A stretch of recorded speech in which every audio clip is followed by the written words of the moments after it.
වයිගේ කටේ සද්දෙට ඇරෙන්න ගෙදර ටයිල් පුපුරන්න පුළුවන් තව ක්‍රම මොනවාද?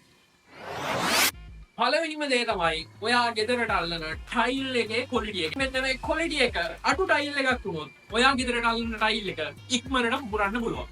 ඒ වගේම තමයි ඔයා ටයිල් එක අල්ලන්නේ සිමෙන්ති කොළඹ පාවිච්චි කරලා නම් මෙන්න මේ ටයිල් එක පුපුරන්න අන්න ඒක හේතුවක් වෙන්න පුළුවන්. ඉතින් මේ වෙනුවට ඔයා ටයිල් ඇඩ්හෙසිව් එකක් යූස් කරොත් ඔයාට පුළුවන් මෙන්න මේ ටයිල් පුපුරන එක වළක්ව ගන්න.